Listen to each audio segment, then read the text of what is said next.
Welcome to a deep special presentation of ugh, the Star Wars Holiday Special. Y'all do know what you're getting yourself into, right? This show is bad. So bad that it went past being so bad. It was good to being bad again. Eh, well, anyway, this is a live production and we couldn't be bothered to have any rehearsals together. So there may be occasional stumbles in the dialogue and or ad-libbing because it just is gonna be like that. Deal with it. Still, we're expecting to have a lot of fun with this fever dream of a show and you will too. Hopefully. And if not, well, why are you here? Because you're here to have a good time.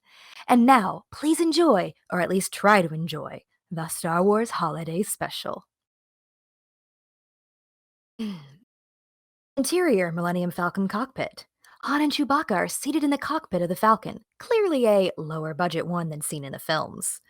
Exterior space. The Falcon speeds across the screen. Two Star Destroyers chase the Falcon and fire on her. Both of these shots may or may not be recycled footage. Several of the laser blasts connect with the shields. Interior Millennium Falcon cockpit. The Falcon rocks like the Star Tours ride at Disney as lasers hit their shields. That's it. I'm turning back. Ah! I know your family's waiting. Ah! I know it's an important day. Ah! All right. We'll give it a try. I'll set the coordinates. We won't jump far. Han flips some switches on a control panel. I'll get you back there in time, pal. Trust me. Chewie leans over and puts his arm around Han affectionately. Exterior space. A Star Destroyer is firing on the Falcon. Interior Millennium Falcon cockpit. Our only hope now is to outrun that Imperial garbage scow, though. I'm going to lightspeed. Ah! That's the spirit. You'll be celebrating Life Day before you know it. Stand by. Here's where we say goodbye to our unpleasant friends. The Falcon makes the jump to hyperspace. Exterior space. Starfield. A graphic is displayed over the starfield left from the Falcon jumping to light speed. It says, do I really have to say this? The Star Wars Holiday Special. The Star Wars RaDEEo Holiday Special, starring Mark Hamill as Luke Skywalker. Clip is shown of Don't play too much of it. We might get DCMA'd. A clip is shown of Luke in his flight uniform. He must have a new hairstylist because he's beach blonde as opposed to his usual brunette, and it really doesn't look all that great on him. Harrison Ford as Han Solo. A clip is shown of Han in the cockpit of the Falcon. He looks exasperated, and, well, I can't really believe he signed on for this. Carrie Fisher as Princess Leia. A clip is shown of Leia in her white dress. She's a 1,000-yard stare as she nods at, someone. You could tell she's doing her best to have a good sport in all of this, and, well, while probably thinking creative obscenities that only Carrie could have thought of. With Anthony Daniels as C-3PO. A clip is shown of C-3PO. And, well, we can only imagine what Daniels' actual expression is under the golden armor. Peter Mayhew as Chewbacca. A clip is shown of Chewie, and he looks quite unamused. Mayhew is probably conflicted between the happiness from knowing his character is the focal point of the special and the absolute gut-wrenching terror of knowing that his character is the focal point of the special. R2-D2 as R2-D2. A clip of R2 is shown. There's really no explanation for why the announcer so rudely refused to credit Kenny Baker, so I'm going to do it for them. Kenny Baker as R2-D2. And James Earl Jones as the voice of Darth Vader. A clip of Vader is shown. Both he and Vader's David Prowse, may he rest in peace, are also among the lucky actors who don't need to show their face in this travesty of a production. Introducing Chewbacca's family. A clip of several Wookiees is shown. His wife, Malla. We see Malla, who is around Chewbacca's height and slightly heavier. His father, Itchy. Itchy, who is shorter than Chewie. He has gray and white hair and very, very bad underbite. His son, Lumpy.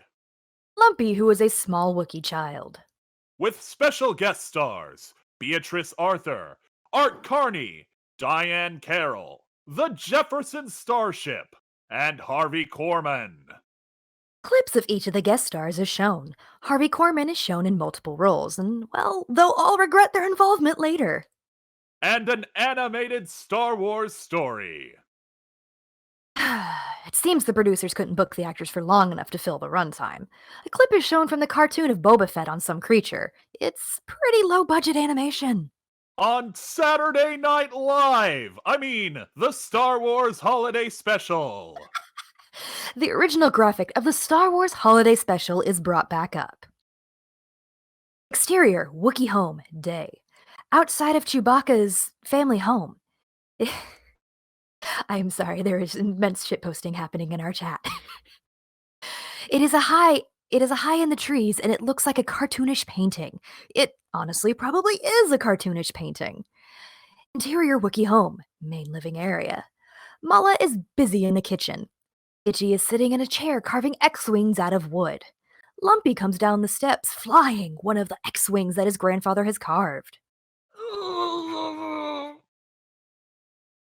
He then proceeds to fly the X-wing around Itchy's head. Itchy abruptly stops carving and turns to his grandson.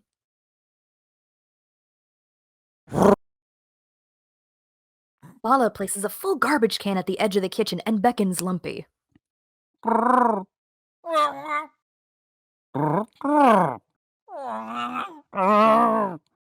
Lumpy runs over to Itchy and appeals to him.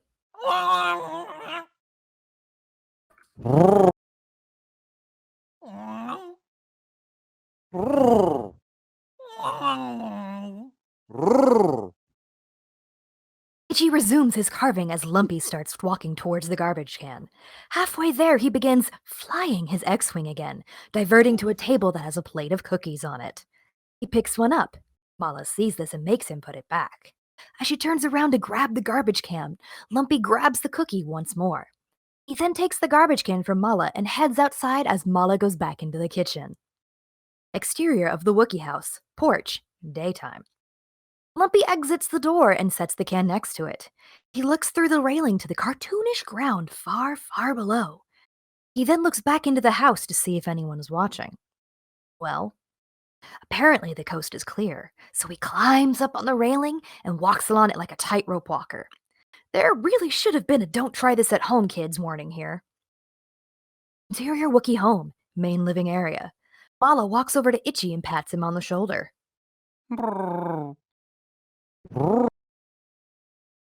Malla then walks over to some shelves and gets a picture frame down with a picture of Chewbacca in it. Itchy walks over to her.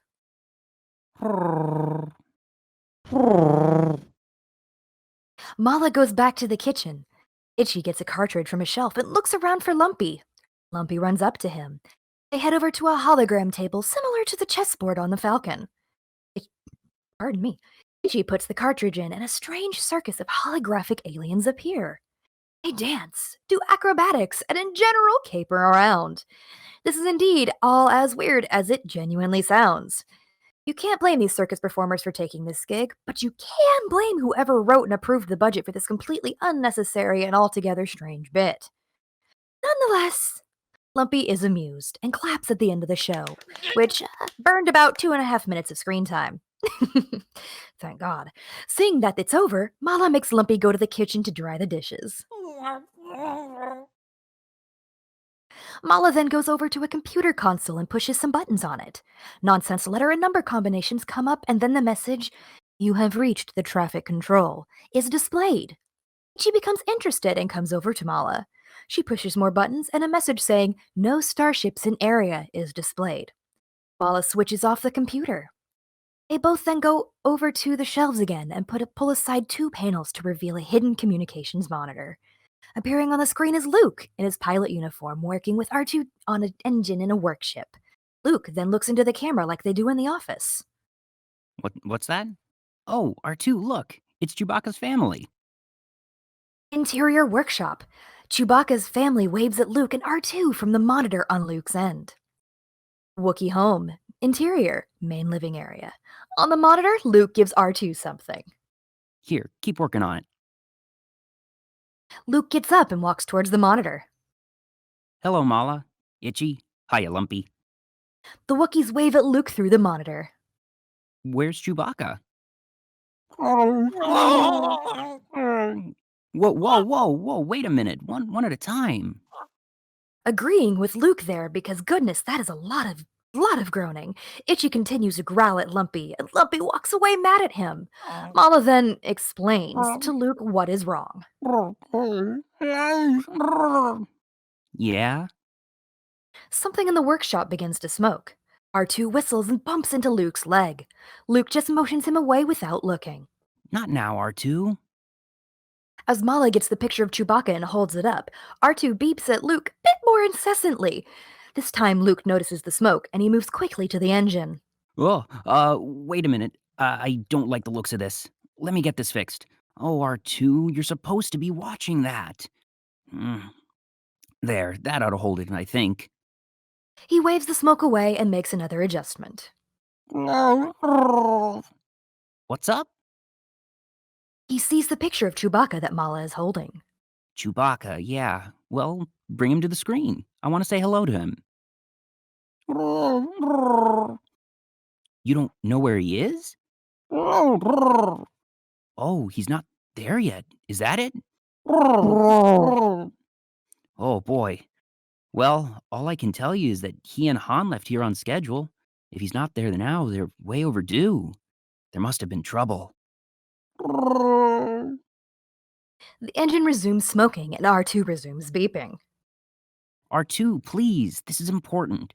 Now, Malla, listen, calm down. I mean, you know how Han and Chewbacca are. Anything could have happened. They could have stopped somewhere or been held up by an asteroid storm.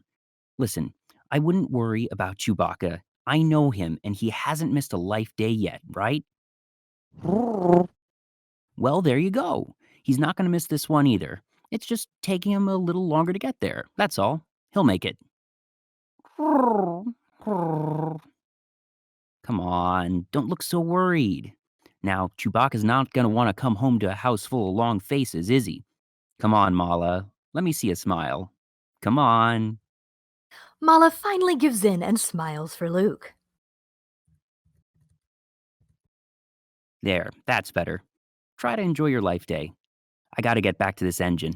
I think we might have it solved. R2 touches the engine and a mass of smoke spews towards Luke. Oh, R2, what are you doing? Watch that, will ya? Oh, look at that. Oh no. R2 beeps apologetically. Luke's arm emerges from the blob of smoke and pats R2-D2 on his dome, because everyone likes head pats. It's alright, R2. I know you like your head pats. Nobody's perfect. Smoke continues to fill the workshop as the Wookiees end the call, and then close the secret panels to conceal the monitor. Malla walks back over to the computer from earlier. She pushes some buttons, and the screen comes to life. After progressing through several screens, it displays Trading Post Wookiee Planet C, and then shows a scene of a shop with an Imperial guard looking at the goods for sale. The owner of the establishment, played by Art Carney, walks into the store and notices the man. We don't know why the proprietor of the shop wasn't actually in his shop and left it unlocked for whatever reason. Seems pretty careless if you ask me, honestly. Oh, well, anyway, he finally greets his customer. Hello, an Imperial Guard. Suppose you want to see my identification. No, I'm off duty. I've come to look around your shop. Well, good. Look around, browse around, make yourself at home. As you can see, I've got just about anything a man or Wookiee could want. The Imperial Guard looks around, picks up a clear bag filled with water, and examines it. He's looking for the props budget. It is not here. Oh, here, let me show you this. I really love this. He picks up a small clear box with a dark back on it.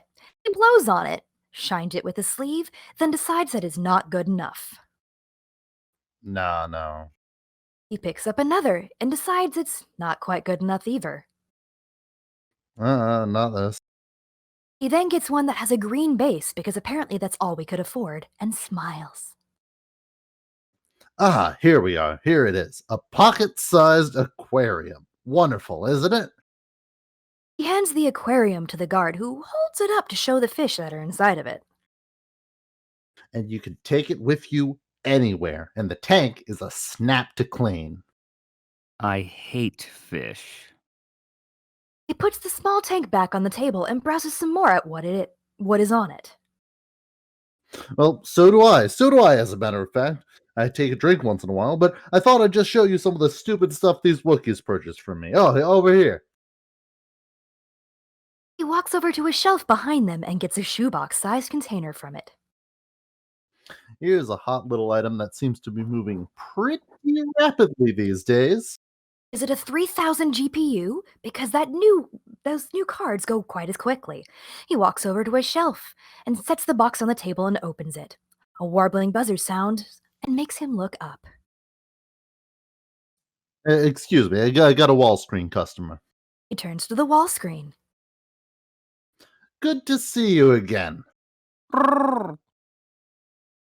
Don't say a word, madam. I know just why you're calling. You're wondering when that shaggy carpet you ordered will arrive at your home. Well, let me assure you, madam, it is on its way. You know, it was made especially for you by a little old woman 4 planets away. She did it all by herself. In fact, you could say she made it by hand, solo. Well, it's gonna take some time to get to you. I know you understand. He looks back to see if the Imperial Guard is paying attention to him. You understand, don't you, Malla? Terrific. By the way, I'll be by later to drop off that extra proton energy pack. You're welcome. Call is then terminated. Sondan, I know how to pronounce these names, turns back to the guard who is still browsing around the shop. He then proceeds to pick up the item from the box that he was showing before the wall screen call. What's the matter? You don't like this? It's just a groomer. Just a groomer? A groomer. Just a groomer, you say? It's a lot more than that. He picks up the manual for the groomer out of its box. Evidently, you haven't read the instructions, the warranty, and the guarantee. Sondan begins reading from the manual.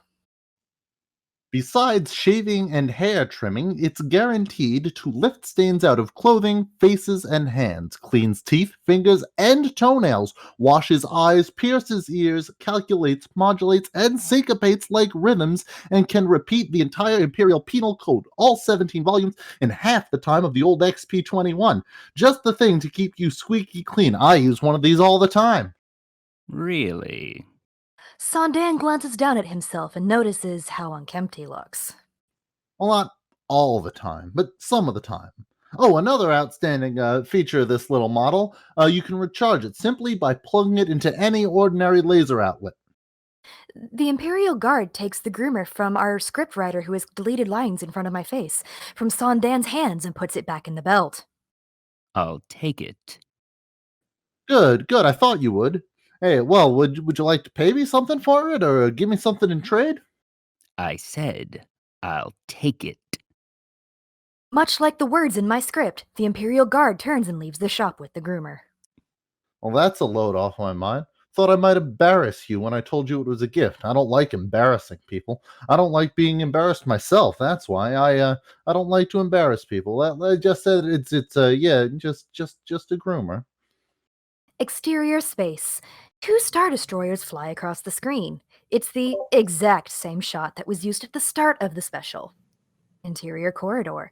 Darth Vader and an Imperial officer are walking down a corridor. We've ordered a blockade and a curfew and starting a search operation. It's just a matter of time before we find the rebels. I want the rebels located and identified if it means searching every household in the system. Exterior Wookiee home. Daytime. Again, we are outside the cartoonish tree home of Chewbacca's family. Interior of the Wookiee home. Lumpy and Malla are in the kitchen finishing the dishes. Lumpy gets done drying the dishes and hands the towel to his mother. Isn't that sweet? He then waves at her and leaves the kitchen. Malla just shakes her head at him. She then turns on the monitor above the counter to a cooking show. Female cook with a very, very tall hairdo, played by Harvey Korman, comes on. The chef's name is never actually spoken aloud, but the script lists her as Gourmanda. Hello! Today, we are going to be preparing a very succulent dish called Bantha Surprise. I need to find my place in the script again. Malla heads over to another counter and gets a large pot. She then brings it over by the monitor. It's not only a very hearty, nourishing dish, but it's very economical too. So, all those hungry mouths in your household will be going yummy yum for their tummy tum. If you just follow along with me as I prepare this popular favorite. As Gourmanda holds up a hunk of meat, and we are given a closer look at Cormon's makeup job, which isn't too awful, but he has been giving terrifying yellow contact lenses. Now, today, I'm going to be using the tenderest cut of the bantha, the loin. The loin is very tasty and serves four nicely. But of course, if your family has a hearty appetite, I would suggest then that old popular holiday favorite, the bantha rump. Gourmanda drops the slab of meat onto the counter with a thunk. The chef wipes a finger across the slab of meat and then licks it, raising immediate questions about her qualifications, or at the very least her species' immune system. Very tender. All right, we just slice into bite-sized morsels. The chef uses a small knife to slice the meat, while Malla hacks away at hers with the cleaver. But only you know the size of a bite in your family. The chef points her knife at the camera and winks.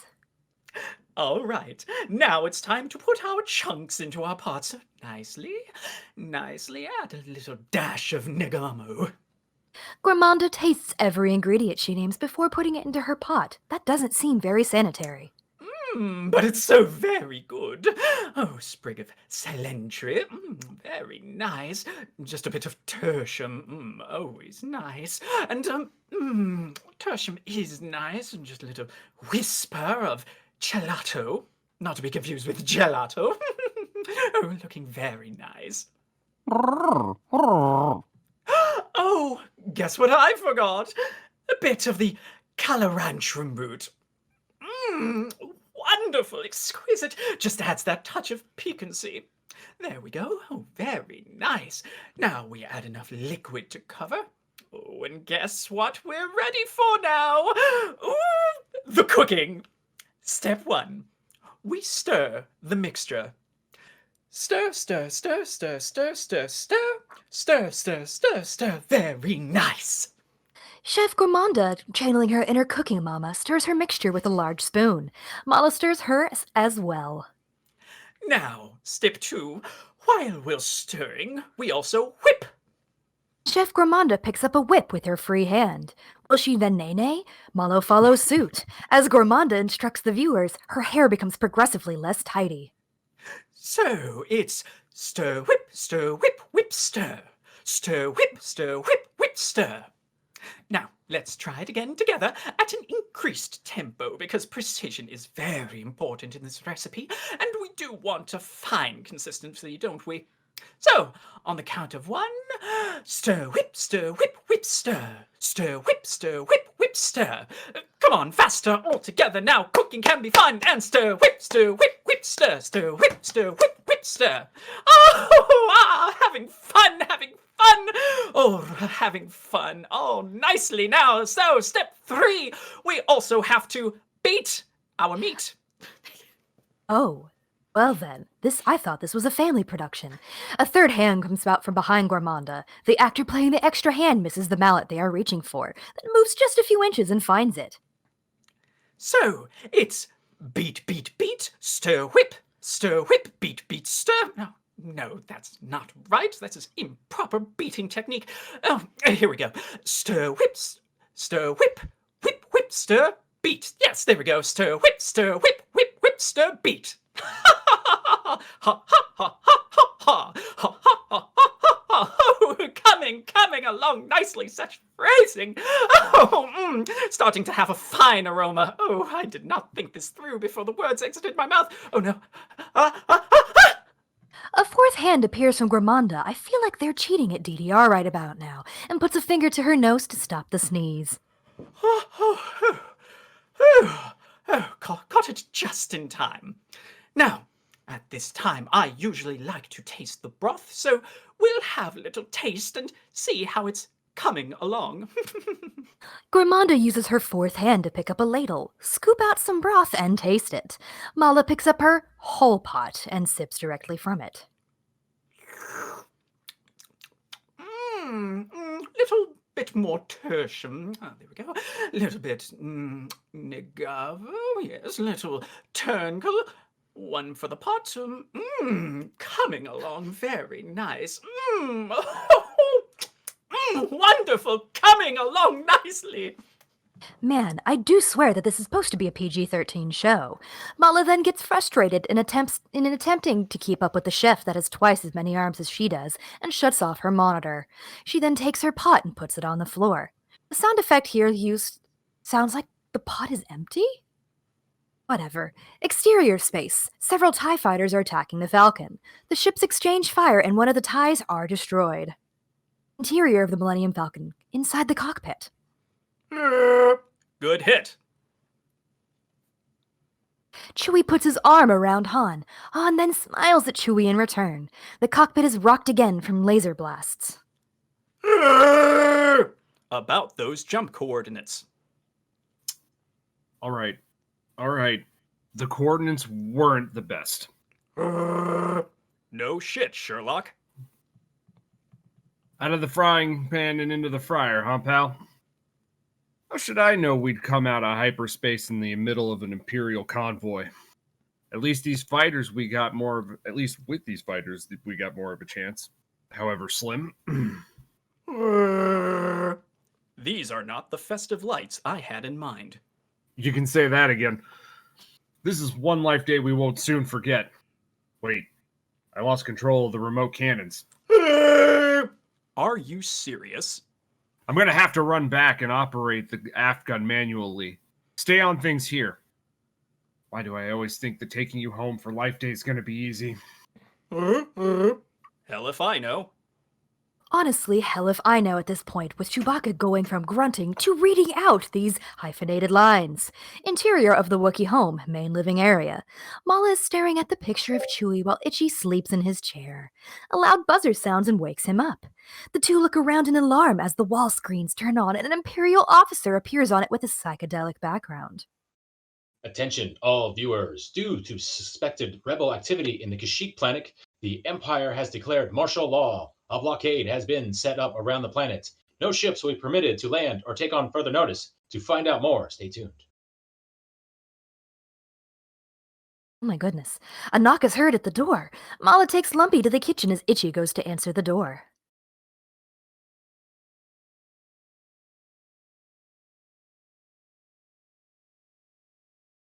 Knock knock, it's me, Dann. Itchy opens the door, revealing the shopkeeper from earlier. Dann enters carrying a bag with a box in it in one hand and something that looks like a boombox in the other. Both have bows on them.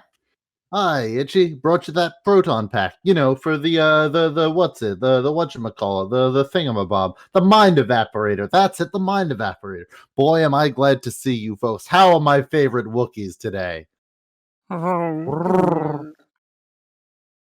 By all the long hairy faces. I made it through the Imperial Patrol, right? Didn't I? If I made it, Chewie and Han will. Is this all the big hello I get?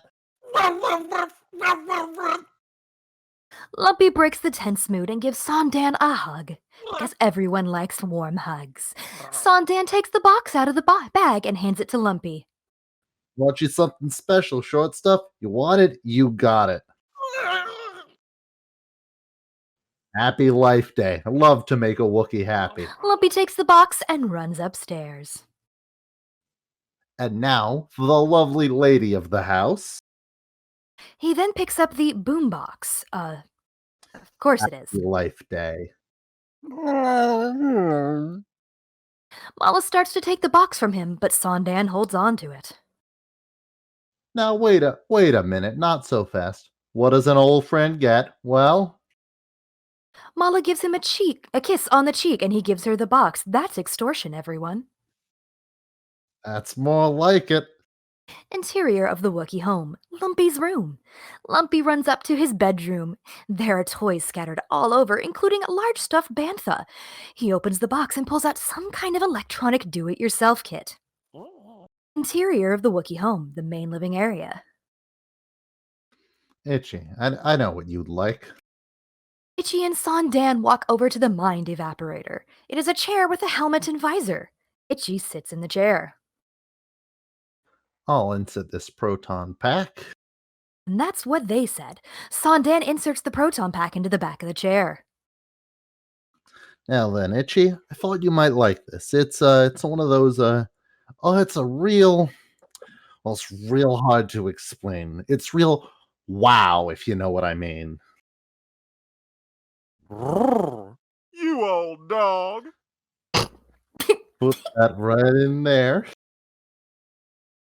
Once more, that is what they said. He places a small cartridge in the arm of the chair. Happy Life Day. And I do mean Happy Life Day. The program starts. Inside the 1978 imagining of a VR headset, there's a swirling kaleidoscope of light. This swirling continues for a full 35 seconds before two strange beings swimming through the designs. It seems they booked more circus performers. More appear and swim in place for a full 30 seconds before they fade out. There's a few more seconds of swirling light before a voice is heard. I know you're searching for me. Searching, searching. I'm here. My voice is for you alone. I am found in your eyes only. I exist for you alone. I am in your mind as you create me. Oh yes, I can feel my creation. A woman with pink, stringy hair played by a Diane Carroll comes into focus. I'm getting your message. Are you getting mine? If you know what I mean. Wink. Mm-hmm. Ooh. We are excited, aren't we? Well, just relax. Just relax, yes. A little more. Now we can have a good time, can't we? I'll tell you a secret. I find you adorable. Itchy hits the repeat button, and I'm still trying to figure out when we switched scripts from the Star Wars Holiday Special to the 13 Sentinels game. I'll tell you a secret. I find you adorable. Itchy hits the repeat button yet again. I find you adorable. Itchy hits the repeat button once more, and I really hope he stops it. I find you adorable. That's enough now. I don't need to ask how you find me. You see, I am your fantasy, even though you're a Wookiee and I'm some weird human alien thing. I am your experience, so experience me. I am your pleasure, enjoy me. This is our moment together in time, that we might turn this moment into an eternity. Granddad, what are you watching? Careless whisper is then heard playing in the background. Music starts to play, and this is normally where a musical break would occur, but we don't have the rights to the songs because DMCA is a thing, so we will be skipping over it. Feel free to thank us. For context, the song is a ballad about wishing time would slow down during moments of joy so they can be savored for longer than they actually last. Carol's performance is actually quite lovely, and the song is frankly more longing than sensual, and could have been presented in any number of less suggestive circumstances, but here we are. As the 4-minute song ends and the woman fades into the swirling abyss of lights, parents everywhere awkwardly deflect questions from their children regarding what just happened during the primetime holiday special. The interior of the Rebel office. C-3PO is trying to make connection on the communications device. Leia's behind a desk working on something. The narrator seems to be actively killing all of the actors. The backdrop is just a metal grate. The set budget has apparently run out. In the Wookiee household, the terminal behind the hidden panel beeps loudly. Malla opens the cabinet and answers the call. The protocol droid turns to Leia. Ah, I have made the connection. You may speak now if you wish. Leia gets up from the desk and walks over to the monitor. Malla, it's good to see you. Happy Life Day. She says it may be Happy Life Day for you, but personally, she's seen happier ones. I don't want to tie up the channels or be in this shoot any longer than I have to. So could you do me a favor and send either Chewbacca or Han Solo to the screen, please? She said that she would like to grant your request, but it is quite unable to do so. You mean they haven't arrived yet?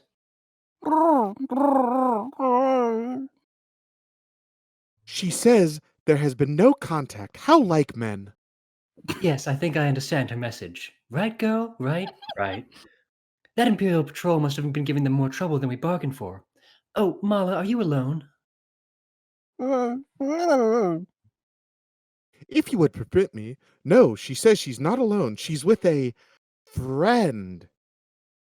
Oh my. Well, I hope you and Chewie have an understanding. Could you come to the screen, please? It's not what you think. A moment later, Saun appears on the monitor. Good afternoon, ma'am. I'm Saun, local trader, friend of the rebellion, and a member of the Alliance. Good. Look, I know I can count on you to take care of my friends until their leader returns. You'll do that for me, won't you? Yes, indeed, ma'am. That's what I'm here for.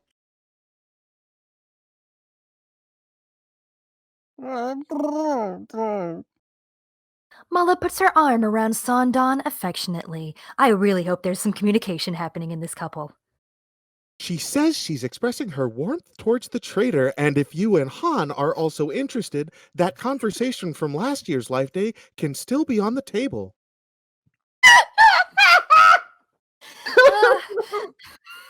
Leia rolls her Mom, what are you eyes and then watching? Leia rolls her eyes and then politely nods to 3PO. More like Saun, if you ask me. Y'all do know I'm almost practically a minor at this point in my career, right?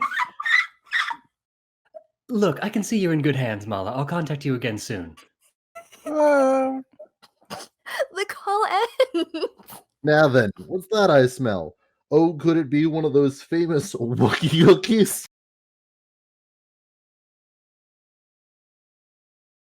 Sidebar. I was also broken by the fact that my Boxu brand Boxu was delivered. The call is ended.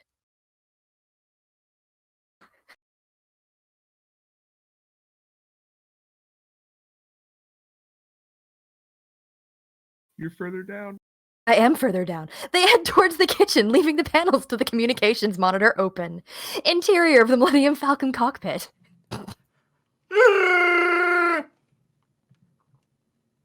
I told you we'd make it. Did I ever let you down? I love you, Han. I feel the same way about you too, pal. And your family. Exterior space near Kashyyyk? Is that how we pronounce this? I'm going with that. The Falcon is heading towards the green planet of Kashyyyk. Interior of the Millennium Falcon cockpit. I've never seen so much Imperial traffic in the system. Better land on the north side. It'll be safer there. That far away? So it's a long walk. You've ran a marathon before. A little exercise never hurt anybody anyway.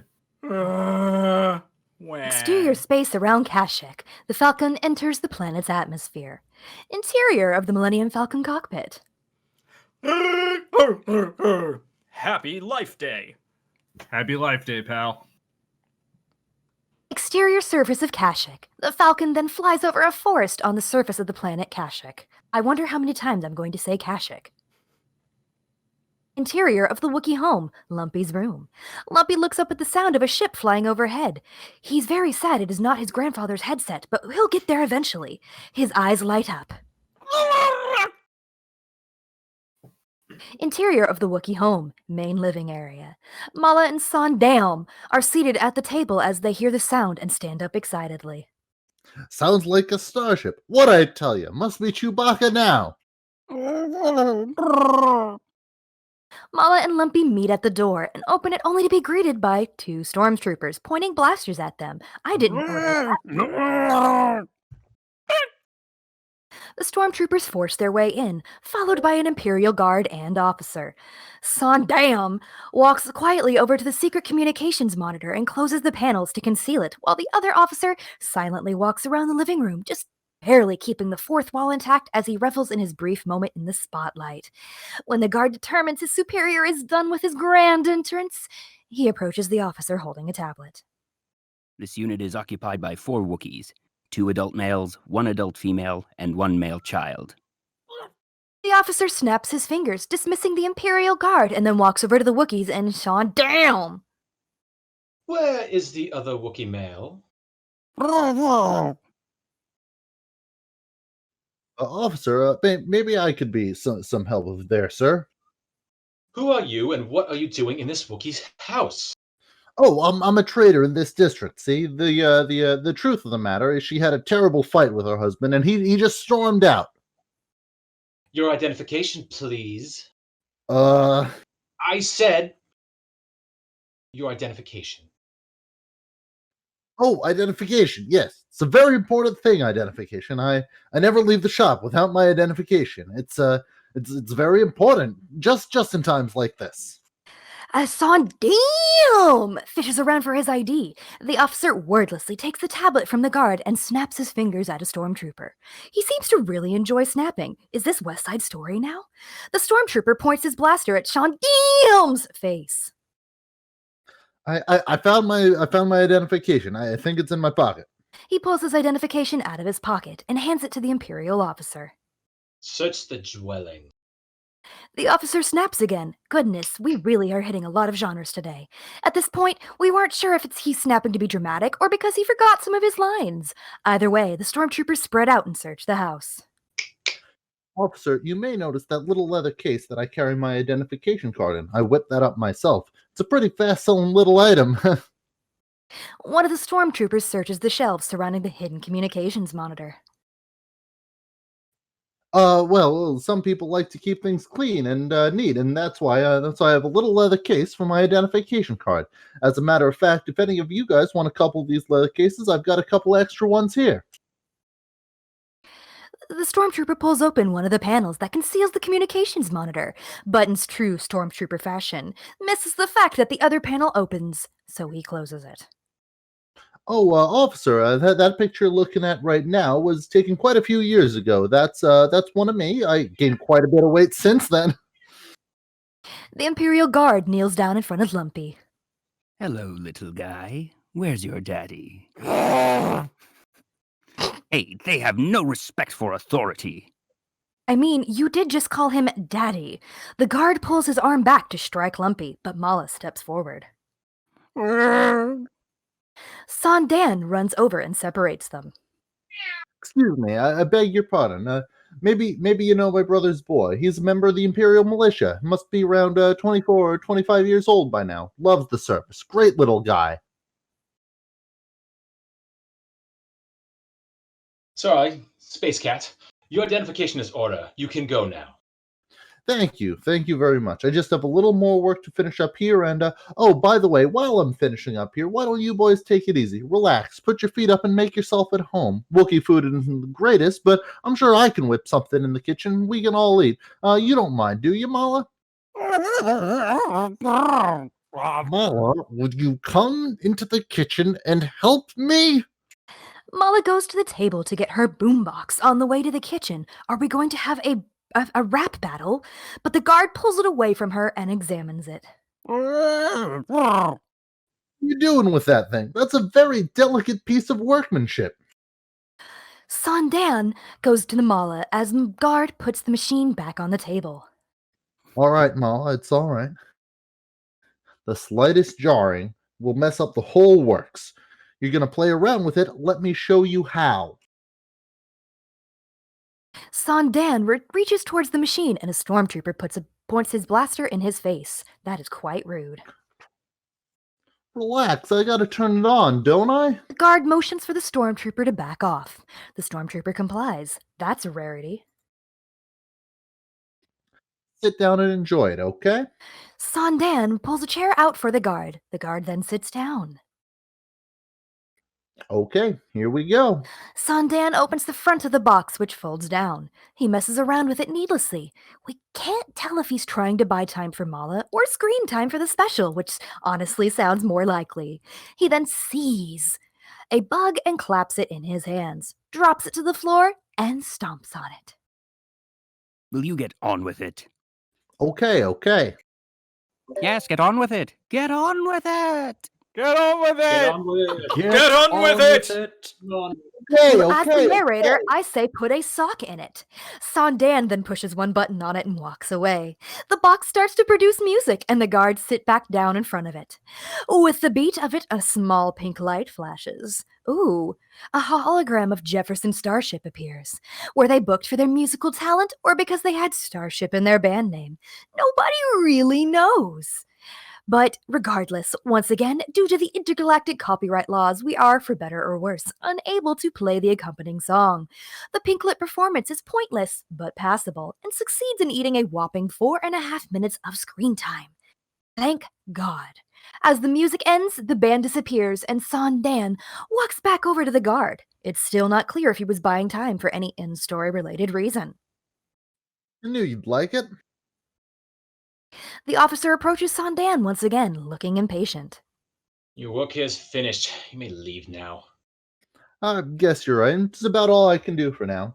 I hope you guys find what you're looking for. Keep up the work. Keep up the good work. Malla, Itchy, I'll see you soon. All right. Finish the search of the residence. The officer snaps his fingers at the iPhone text alert, and then back at his troops. Take a shot. As Dann is about to reach the front door, he turns around. Oh, I almost forgot. I want to leave you my card in case you need any of, A stormtrooper points a blaster in his face. I thought this was PG-13. Why are we getting back to that's what she said jokes? Okay, I'm leaving. Investigate the upper area, give him an upper decker, and check on any rebel material, anything to connect this house up with the Alliance. Dann again heads back into the house. Oh, don't forget about those protective cases for your identification card. I got a good item. The stormtrooper again stops Dann with his blaster. All right, that's it. I'm gone. Dann finally leaves. Finish the search of the house. We have other areas to cover today. With the homeworker no longer in sight, the officer decides to not snap for once and points his hand in a stormtrooper's face. You, take the upper area. Lumpy tries to stop the stormtrooper from going upstairs, but is violently pushed aside. Itchy stands in the trooper's way next, but is shoved away just as quickly. Malla starts to approach, but is stopped by the other stormtrooper, who then holds his blaster in her face. Ooh la la. The officer delicately pushes the blaster away from Malla. We don't know the password. We don't have to hurt anyone, do we? The officer snaps his fingers at the stormtrooper to dismiss him. I think that's 5 snaps now? That's not what we're here for, but the men get angry and I can't stop always snapping while trying to keep them in line. And we are going to continue the search. Now keep him quiet and I'll forget this ever happened. Malla takes Lumpy over to a table. There is a small yellow box and a pair of headphones on it. Are they Beats by Dre? Lumpy sits down and puts on his headphones. He then presses a button on the box and a cartoon starts on the screen. Exterior animated space, asteroid field. The camera goes through an asteroid field until it comes to a stop on a rebel base. A large window is on the side of the station, which then is seen a bustle of activity. Star log 324-1 from the bridge of the cruiser RS Revenge. Captain Kazan reporting.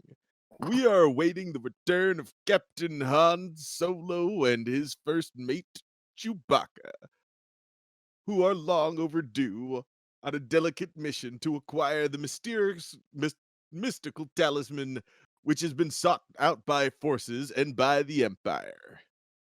Interior animated rebel base, control room. Luke, Leia, C-3PO, and Rebel General are looking out at the portal into an asteroid field. R2 rolls down a ramp and whistles at 3PO. Their animated forms are all various levels of disturbing. R2 looks relatively normal at first glance, but his body bends unnaturally as he moves. 3PO's face is longer than it should be, and For some reason, the animators decide to make him occasionally blink with sideways eyelids. Kawaii ugu, I guess. Luke's face looks frighteningly angular, and he has large, lifeless eyes. Leia looks almost normal, but the subpar animation has thrown her into the uncanny valley. The general looks vaguely like Dr. Eggman, who didn't even exist when the special was aired. Maybe this is where the inspiration came from? The talisman, it makes things invisible, I think. R2 beeps another question. Yes, even you, which I might think might be an improvement.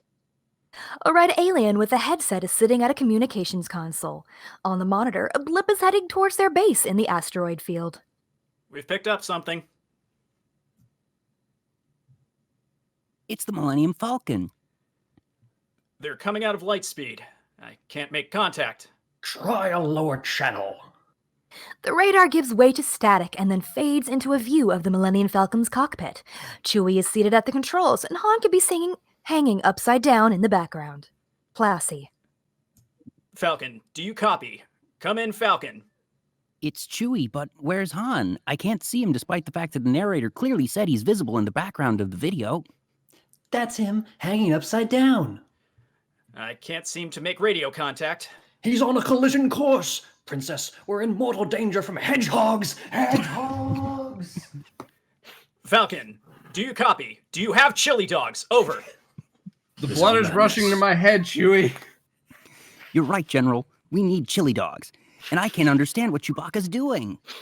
Whatever he's doing, there must be a reason. Hold your fire. Oh no. We've lost all contact, sir, as well as any sense of hope to redeem this special. Honestly, at this point, it sounds like they're all about to go in, what was it, rock connaissance? The monitor with Chewie on it goes to static. Exterior animated space, asteroid field. The Falcon flies directly towards the Rebel base. Stand by. The Falcon is near impact. Alright, quite honestly, I don't think I'm drunk enough for this. I don't think y'all are drunk enough for this, but we're gonna make it happen, especially since we just included Sonic the Hedgehog's many different iterations into this Star Wars, I think, holiday special. What we're going to do now is, since I'm not drunk enough for this, we're going to take a 10-minute break so I can get plenty more alcohol into my bloodstream.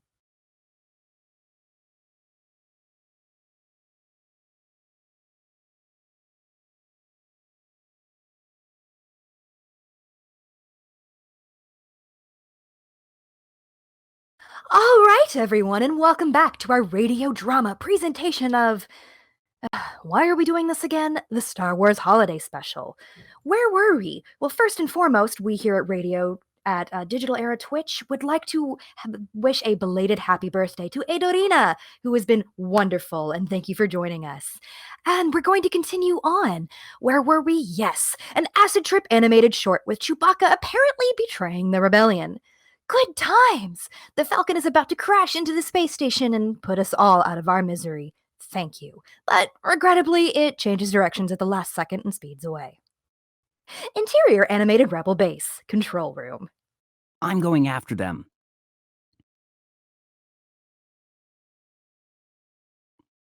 Leia, you got anything to say about that? Oh, why would I? Just take R2, I guess. 2 whistles. What'd he say? Apparently I can't understand R2 right now. If something has happened to Captain Solo and Chewbacca, that means they're alone, and you will need me to interpret. Exterior animated space. Luke pilots a Y-wing through the asteroid field in pursuit of the Falcon. Man, that's a tongue twister. As they catch up, the Falcon fires several shots at them, but of course, they miss. Sir, he's firing on us. I know, but I don't think he means to hit us. Chewie's a better shot than that. Look, he's been taking the stormtrooper classes. I can't get him to stop. Well, looks like we might start to lose him, but definitely not for long. Luke then speaks into his headset. This is Y4 to base. Y4 to base. First off, why'd you give me a Y-wing? I always fly X-wings. You know this. Anyway, he's heading straight for the moon for a moon in the Pana system? I don't know. We've never talked about this system in canon before, and I don't think it ever comes up again. It's quite all right, Luke. We're just out of budget. Therefore, it is a Y-wing, because getting rid of that extra part of the letter makes it cheaper. The Falcon flies into a red jelly-like ocean. It goes under the surface and floats back up on balloons. Did we enter the third impact? The Y-wing shakes as it enters the moon's atmosphere. Hang on, R2. The cockpit of the ship is shaking violently. 3PO's head begins to detach from his body, held on by a cable. Girl, me too. What about me? I'm going to shake a pot. Interior of the poorly animated Rebel base control room. Leia and the communications officer are at the comm unit. We're approaching the water planet. We're following Han and Chewie. We've lost them, as well as 3 of our viewers. Damn. Oh, well, their loss. Honestly. Exterior, moon, ocean, day. The Y-wing flies down towards the ocean. I wish I could too. Hang on, 3PO. We're going in. Sir, are you sure this is the best way, sir? Not at all. Was the quote, hold on to your diapies, babies, we're going in. The Y-wing bounces on the surface of the water, flipping several times before coming to a rest. R2 whistles, and balloons inflate to keep the ship above water. Balloons are apparently now standard on starships for whatever reason. Perhaps Party City had a really nice sail. Inside the cockpit, 3PO is back in the back seat, upside down. Luke pulls himself up from the floor. Master Luke, sir, are you all right? Yes. How about you, R2? R2 whistles that he is. Luke pushes a button on the dashboard and it beeps. Our comm links are out. We can't contact the base or the scriptwriters. Exterior moon, ocean, day. The Y-wing is floating on the ocean. The cockpit hatch opens. Please don't drown. I don't think we have the budget to handle that in terms of liability. Where are you going, sir? To see if I can locate the Falcon by visual sighting. Maybe it's close by. Suddenly, a massive creature that looks like a combination of a Stegosaurus and a Loch Ness monster rises up from the water behind the Y-wing and roars. At least it wasn't an angel. Luke pulls out his blaster and fires on the creature, hitting it on the head, but it has no effect. The creature just licks its lips as if it liked being shot. Oh, goodness. R2, stand by to fire the ejection pod. The creature reaches its long neck down and takes a bite out of the rear of the ship. That is not bueno. And hurry, R2, or we'll be dessert soon. The front of the ship detaches and speeds away. The creature is then hit by a ray that makes it dive into the ocean. The ray came from a forked rifle held by Boba Fett, who is seated on the back of another similar sea monster. Boba is by far the best-looking character in this short, perhaps due to the fact that Boba tea is now very popular and it's very easy to shorten it and market, or perhaps likely due to the fact that he wears a mask, like you all should. Luke stops his speeder and looks on in awe. What is it, Master Luke? I'm not sure. I've never actually seen this character in canon before. He regards the new beast and its rider because, for whatever reason, we're getting really intense here. You saved my life. Thank you. You are alone? I have 2 droids. We've come in search of a ship that crashed near here. Maybe I can help you. I am Boba Fett. The ship you seek is close to nearby. Are the Imperial troops near this planet? They are here, friend. Yeah. Growling more powerful. Growling more powerful. Growing even more powerful. Well, they probably aren't growling because most of the You Wookiees are don't with the know. Alliance. You But don't anyways, know. true. But, well, how far away? The creature that Boba is riding licks what remains of Luke's Y-wing. That's inappropriate. I don't think the Y-wing consented to that. Boba smacks the creature with his rifle. Settle down. All they do is eat. Luke pulls out a ration pack. Where did you suddenly pull? You know what? I don't even want to know. How did we have budget for this? This is all we have, but he's welcome to it. The words have barely left Luke's mouth before the creature grabs the pack with its long tongue and pulls it into his mouth. You are foolish to waste such kindness on this dumb creature. No lower life form is worth going hungry for, friend. I take it you have no love for the Empire? I don't. Well, neither do I. Yes, go with that. It will be easy to find the ship you seek. Follow me, friend. He hits his mount with his rifle. That's very rude. And the creature begins to move. Don't you think it would be more imprudent to trust him so quickly, sir.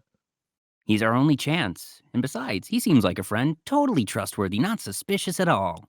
Or two beeps. Indeed, these Skywalkers are the worst. I mean, the last one even turned part robot and just trusted everything. Ugh, anyway, I think this friend term is quite often misused. Did R2 say that? Well, you know, words to that effect. No big deal. Nothing about Darth Vader at all. Oh no, everything is fine, says R2 the narrator. Nearby, the Millennium Falcon remains stationary in the gelatinous ocean, floating on its balloons. Inside, Chewie is holding a glowing talisman in his hands. Where did we find this? Chewie, you've got the talisman. What's wrong? We have no idea how, but somehow Luke is now on the Falcon? When did... You know what? I'm not even going to question it.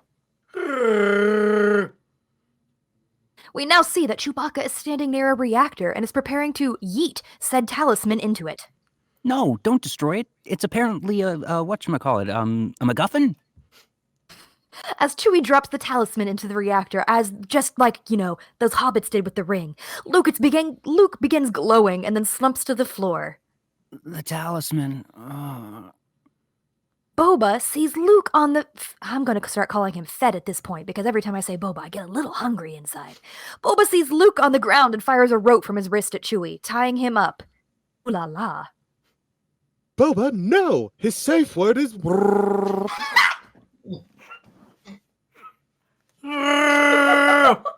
Wow, I didn't realize we had the same safe word.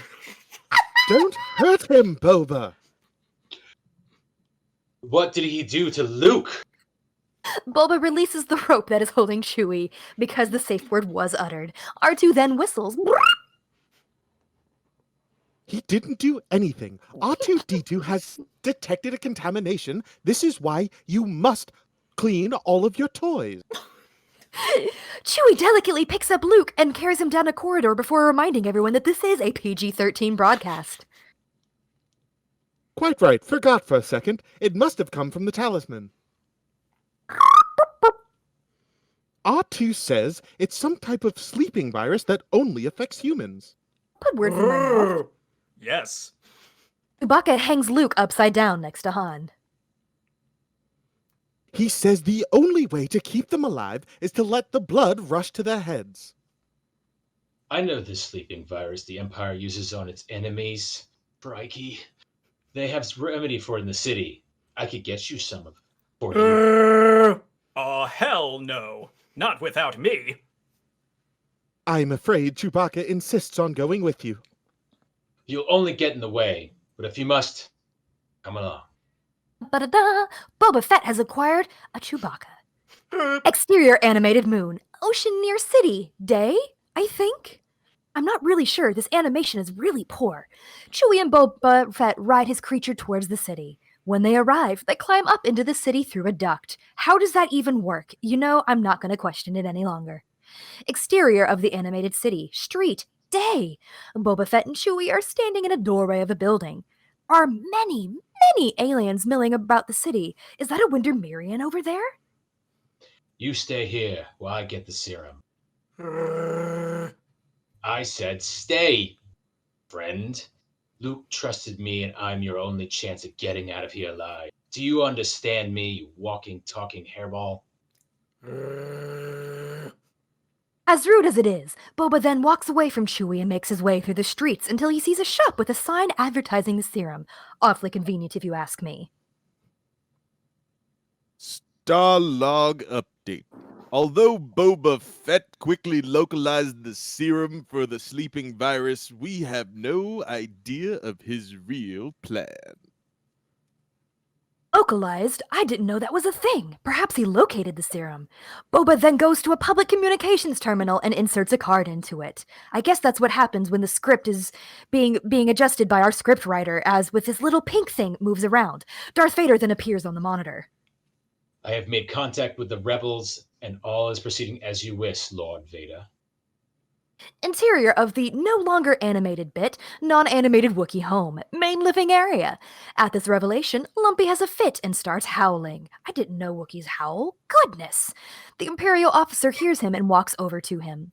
Lumpy quickly pushes a button on the yellow box and a game comes up.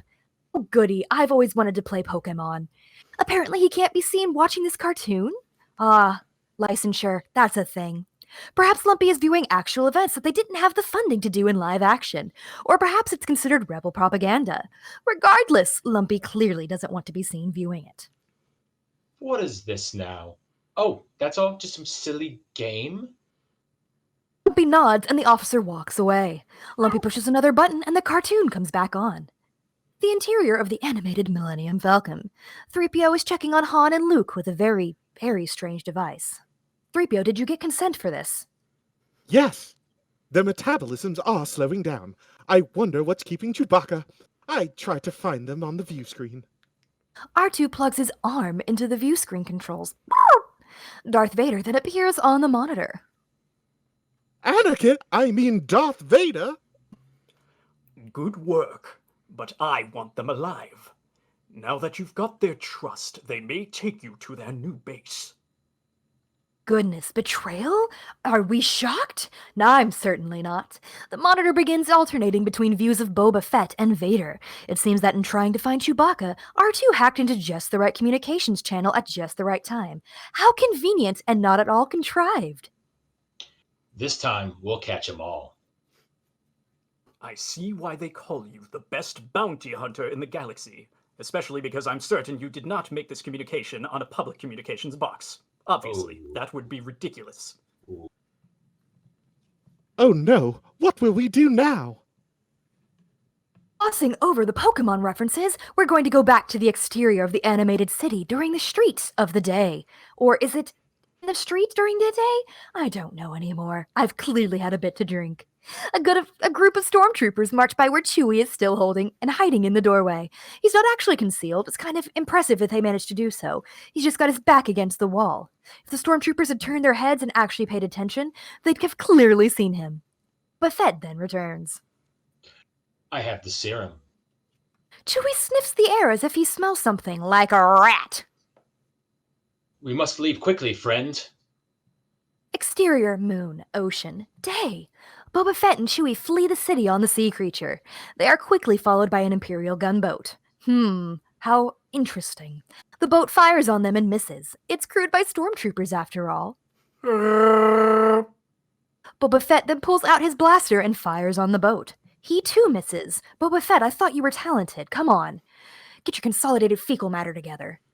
Chewie then takes the blaster out of his hand and fires on the boat. He hits it because of course he does. He's the titular character. And it explodes. The interior, thank you for that wonderful sound effect. Interior of the animated Millennium Falcon. Han and Luke are both untied and conscious after being given the serum. They're still a bit groggy from the sleeping virus. I mean, who wouldn't be? We finally get a clear look at Han's animated face, and it's disgustingly elongated, making him look utterly inhuman, and his eyes, they never quite open, yet he's apparently able to see, much like Brock. It's rather disturbing, honestly. Are you all right? I'm not sure. What happened? Where are the hookers? I don't know. Well, somebody must know something. I'm not going to translate this because you're being paid by the hour. He says our friend Boba found the serum for the talisman virus. Oh, Boba, you're a hero and a faithful friend. Gun. Oh, yeah. Anyways, Boba, you're a hero and a faithful friend. You simply must come back to the base with us. R2-D2 presses B to doubt and beeps loudly. What's the matter with R2? I'm afraid, sir, it's because you said Boba is a friend and a faithful ally. That simply does not feed properly into R2's information bank. What are you talking about? He's a lie detector now? A little bit. We intercepted a message between Boba and Darth Vader, sir. Boba Fett is Darth Vader's right-hand man, but chick. I'm afraid this whole adventure has been an Imperial plot. And I would have gotten away with it without you meddling kids. But we'll meet again, friend. Tell That Jabba I translate send my roughly- regards and no money. What R2 has lovingly translated for us is "Get hecked, son." Boba drops his blaster and slowly backs up to a small panel on the wall. He pushes a button on the panel, which opens a hatch and opens in the opens in the ceiling of the Falcon. He then ignites his jetpack and flies away. Well, trust a droid to get to the bottom of things. Too bad I didn't get to shoot him. Boba sure fooled the rest of us. Yeah, Interior not of me. the Interior of the animated Millennium Falcon cockpit. Chewie then enters the cockpit of the Falcon. Han and Chewie take to their seats. I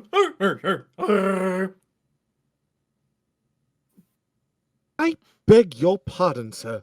Chewbacca suspected all along that there was something bad about Boba. How did you know, Chewie?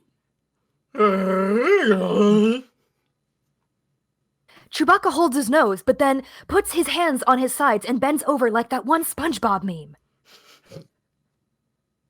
Boy, may I quote directly, sir. He just didn't smell right.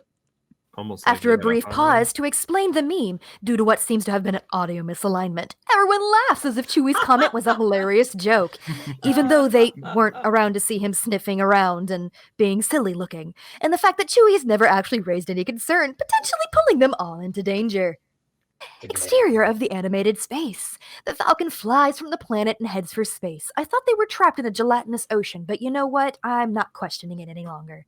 Well, let's get off this galactic raindrop. Captain Kazan, Star Log 3241 signing off. May the Force be with you. Letters appear in an alien language, but we can infer that they read "end." There's a moment of animated static, followed by what is probably some sort of home screen on the device that Lumpy is using. I'm really not sure. And so ends what may have been the best part of this entire special. We return to the interior live-action Wookiee home, main living area. As the cartoon ends, Lumpy applauds, because he has very, very poor taste. Interior of the Wookiee home in Lumpy's room. The Imperial Guard and a stormtrooper tear apart Lumpy's room, searching for rebel material. That's quite rude. Throw his toys and belongings all over. The guard even decides to tear the head off of Lumpy's stuffed Bantha doll. Okay, now you're crossing a line, son. He then tosses it to the floor. Rude. The whole sequence takes 45 seconds. We really are scraping the barrel for time, aren't we? Let's go. Content, not content. Content with their damage to a child's belongings because they're awful, horrible people. The two head down the staircase. Interior, Wookiee home, main living area. Nothing up there. Just a broken Bantha doll. The officer walks up to Lumpy. Go clean your room. Lumpy reluctantly turns off his game and goes up to his room. Interior home, Lumpy's room, now that he's seen the wreckage. Interior of the Wookiee home, main living area. Malla looks upset at hearing her son's cry. Girl, me too. That will keep him busy for a while. Interior of the Wookiee home, Lumpy's room.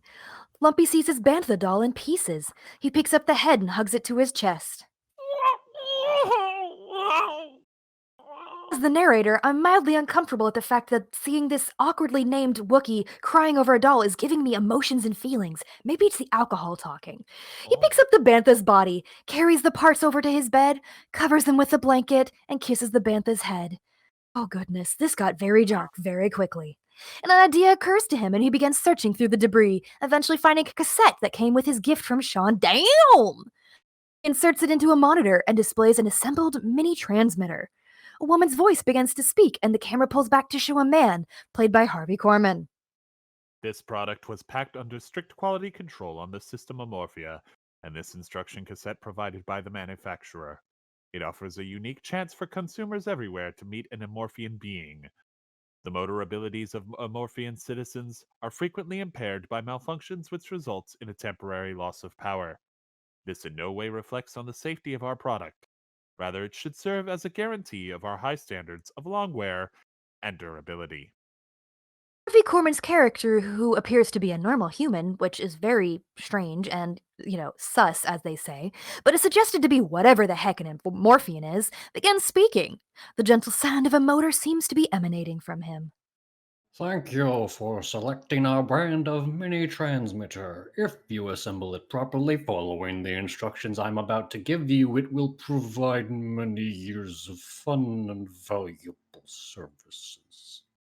The Amorphian's index finger goes limp. He leans in and uses his nose to lift it up, at which point he regains normal motor functionality? Is that how this works? And resumes speaking. But now let's get Oh, so started, he's an shall we? android. Let's get started now. The Amorphian begins to walk, but his legs freeze in place. He slaps himself on the behind a few times to get his limbs moving again. Sir, that's. You know what? You do Yes. you. And makes his way to a table. Amorphians are a species. Does that mean they reproduce? How do machines reproduce? Ask me about it on Rule 34.0. First, find the sealed package containing all the tools you'll need. Ah, He lifts his arms, which get stuck. He flaps his elbows around, cranking his limbs back to life, via ye old chicken dance. He then picks up a clear Ziploc bag, because apparently Ziplocs exist in Star Wars. Lumpy picks up his as well. Seriously, though. it looks like this. Try not to rip it open because it makes a very handy storage case for your tools until you need them again. With the Ziploc advertisement out of the way, his limbs make stuttering movements before he is able to pull a small tool out of the bag. Now this is the first thing you'll need. Please be careful not to hurt yourself on the sharp edges. I like how of all the risky things that have happened in this production, that's the don't try this at home, kids. He then touches the tool's point and pulls his hand back in pain. Didn't I just tell you, child? Ow. His eyes flutter and more mechanical noises come from his body as he short circuits yet again. He moves the tool to the underside of his chin, twists it a few times, making his face pucker, and then removes the tool, returning his face to normal. Now find the circuit breaker module. And by the way, let's start calling these components by their proper names. Circuit breaker module. His tongue flaps around, making metallic sound. He turns and attempts to speak, but can't, getting... Honestly, I feel this to a very personal level. He's getting He's getting visibly frustrated. Same. He rubs his temples and makes strange noises. Remember, every one of the 10,000 terminals on your circuit breaker module is marked in a particular color. Beautiful, aren't they? Like a rainbow. You can watch it on TV. These must be connected with the wires with the corresponding colors. So red goes to red, blue goes to blue, and so on. Now, watch me closely as I continue to pad the runtime. And we'll assemble our mini transmitters together. Let us work slowly and methodically because this is a job we're doing well. Well, I see time is running out, but sadly not on this special. We have 19 more pages of this script. Oh god. So we better turn our attention to the assembly of the impulse to voice translator, the impulse to voice translator, the very heart of the mini transmitter, which converts electronic energy, which will provide into any of 1,000 recognizable languages. We must remain alert for this very complicated procedure. Endurance and concentration are the key words here, and the total utilization of our neural cranial synapses is absolutely essential. That put anyone else to sleep? Oh, just me? This is fine. The Amorphian crumples slowly until his head comes to a rest on the table and then falls to the ground. The cassette ends and Lumpy gets to work on assembling his mini transmitter. Exterior of the Wookiee home. A. Wow, this is a very, very long day. The camera zooms in on the painting of Chewbacca's home. Interior, Wookiee home, main living area. I feel like we are watching the old cartoon production on PBS by this point, except they have much better budget than we do. The Imperial officer and guard are talking quietly with one another. The wall screen beeps, and the Imperials walk over to see what the announcement is. The screen shows a view of Tatooine from space. The following live broadcast is recommended by the Imperial Council in the belief that your commitment to remain upstanding citizens will be reinforced. It is required viewing for all members of the Imperial forces. Hail Palpatine. The screen cuts to various scenes of activity in the streets of, I'm going to butcher this, Mos Eisley? This is fine. Time now for Life on Tatooine, brought to viewers everywhere in the hope that our own lives may be uplifted by the comparison and enriched with the gratitude of relief. This transmission is unrehearsed and unedited and is hereby begun without further comment as to its lack of moral value. Let the purge begin. Goodness. The monitor cuts to a view inside of a cantina. Doot doot. There are dozens of bizarre aliens seated throughout. I would like to be joining them. The bar's patrons are being entertained by a Biff band. The bar's bouncer...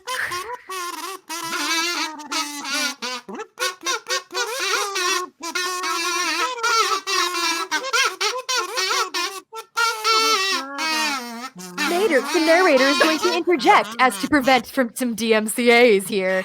The bar's bouncer grabs a customer and drags him out of the bar, just like I did with the kazoo players. As they exit, a man carrying a flower walks in. When did we join Final Fantasy VII? Goodness. The man is once again being played by Harvey Korman. Bartender, played by Tony and Emmy Award winner Beatrice Arthur, interrupts two aliens seated at the bar who are conversing. That's quite rude. Well, I'm certainly not gonna get rich with customers like you. I thought I taught you to drink faster than that. Well, at least you're steady. Oh, come on now, drink up. There's plenty more where that came from. The man walks up to the bar and takes a seat conveniently next to these other people. He places the flower on the countertop. What'll it be? Hello, Ackmena. Okay, we'll do it your way. Hello, now we'll do it my way. What'll it be? Can we talk? Well, of course we can talk. We are talking. You're not ordering, I'm not pouring, we are not drinking, we are talking. Ackmena moves the flower aside. I'm moving this to make room for a drink so that next time I say, what'll it be, and you tell me. I can put it right there. Doesn't matter. Give me anything. I'll have one of those. About to say, I like this girl. She's got some spunk. He then points to a red pitcher behind the bar. Ackmena gets it and pours some of its contents into a glass. I'm sorry I couldn't get back before. Oh, before what? Until now, until tonight. I thought about it a dozen times. I had to be sure. Oh, excuse me. I have a customer waiting. I'll be right back. Conveniently, she walks away from him. Girl, get out of there. Come back soon. I'll be waiting. As Ackmena pours a drink for another alien, because obviously people take better care of her. Girl, you gotta worry about your tastes. The man tilts his head slightly, revealing that the top of his head has a large hole in it. Smiles as he pours the drink into the top of his head, then places the flower on top of the empty glass. Oh, that's uncomfortable. Ackmena? How's your drink? Oh, it's all gone. Look, there's a flower on top of it. I see there is. Do you want another drink? The flower is for you. I wanted to bring you something, and that's all I could think of. Oh, I don't get many flowers. You didn't have to bring me anything. Krellman. Krellman. What a nice name. When I left here the other night, I felt something that I haven't felt in longer than I care to remember. I felt alive again. Someone made me feel like all the years I've lived meant something. And all you said was 6 simple words. Come back soon. I'll be waiting. Oh boy. Pro tip, ladies. Just because he may be a nice guy does not mean he is a nice guy. Tips hat, m'lady. He counts the last 6 words on the 6 fingers of his left hand. After all, only words I probably said. More than words. Krellman uncomfortably grabs Ackmena's hand. I don't believe she consented to this. I knew that at the time. That's why I went home and thought, and thought, and thought about what you said. Oh, what did I say? It doesn't matter, silly. What you said is not as important as what you meant. I've heard that a million times before. I mean, oh, what did I mean? And I decided what you meant was exactly the thing I needed to hear. I hate this. Well, I'm glad about that. Especially the hating. Girl, at this point, we need to get you a restraining order. Ackmena walks further down the bar. Krellman gets up and follows her. Please stop. I hope she has pepper spray. He then goes even further behind the bar after her as she tries to clean the countertop with a rag. Sir? It's funny. A man can live as long as I have, through all the ups and downs, and just when he thinks it's all over, someone cares for him again. I wasn't looking for that when I came in here. Maybe that's why it happened. Because I wasn't asking for love anymore. I wasn't desperate. I wasn't begging, whining, groveling, sniveling.